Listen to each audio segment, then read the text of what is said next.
Menjelang 400-an hari menuju pemungutan suara pemilu serentak tahun 2024, kabar penundaan pemilu kembali memanaskan eskalasi politik tanah air karena diucapkan oleh pemangku kebijakan.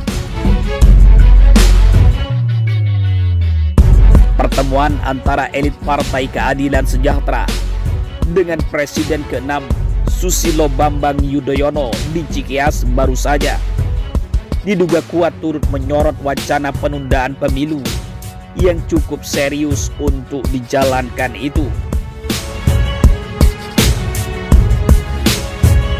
Susilo Bambang Yudhoyono dan elit PKS saling segaf dinilai memiliki pandangan yang sama dalam melihat fenomena penundaan pemilu, baik saat menjelang dan di tengah-tengah tahapan pemilu serentak tahun 2024 berjalan.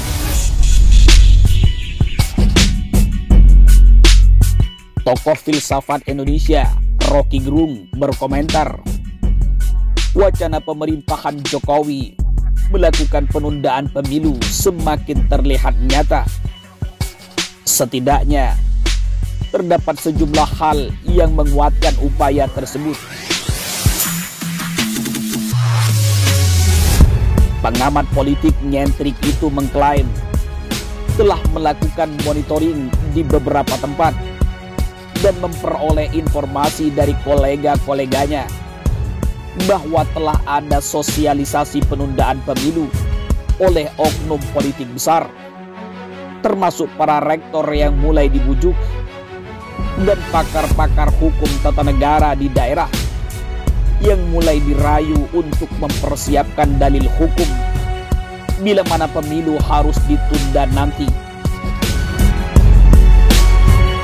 Hal ini pun mengundang tanya terkait sebabnya. Pasalnya penundaan pemilu tahun 2024 harus dilandasi alasan yang kuat, sementara pihak yang kuar-kuar mewacanakan tidak dapat menunjukkan alasan kuat tersebut terjadi di Indonesia.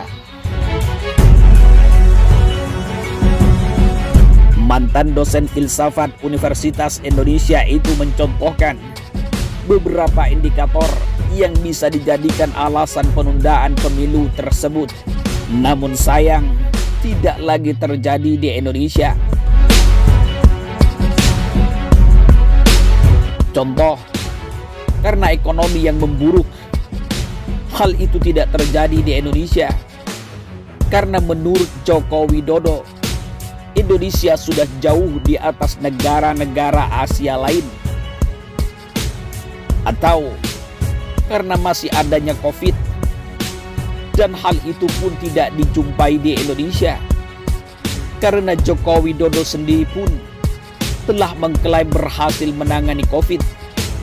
Bahkan katanya diacungi jempol oleh dunia internasional.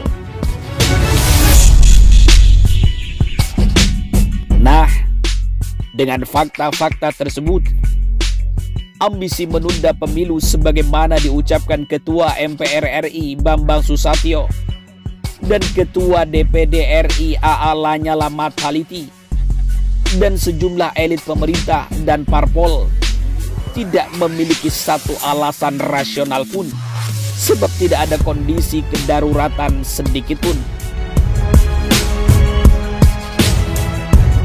Dengan demikian, jelaslah sudah satu-satunya alasan wacana penundaan pemilu tahun 2024 adalah kondisi persaingan politik hari ini, di mana tidak mungkin dimenangkan oleh calon yang diajukan oleh Joko Widodo, tidak terkecuali Ganjar Pranowo.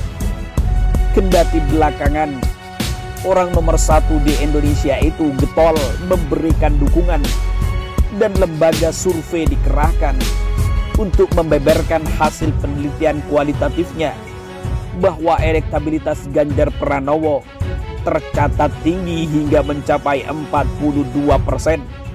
Meskipun hal itu too good to be true, alias terlalu bagus untuk menjadi kenyataan. Wacana penundaan pemilu yang terus digulirkan oleh mereka yang mendukung Joko Widodo kembali menjadi presiden tidak lain karena masalah kepentingan rezim yang diantaranya memuluskan orang yang didukung oleh Jokowi menjadi presiden ke-8 Republik Indonesia agar dirinya terlindungi. Dan sudah pasti untuk menjegal calon presiden Partai Nasdem Anies Rashid Baswedan. Sebab Joko Widodo sendiri sampai dengan saat ini tidak memiliki kader yang dapat diandalkannya. Sehingga tidak ada pilihan lain selain dengan menunda pemilihan umum tahun 2024.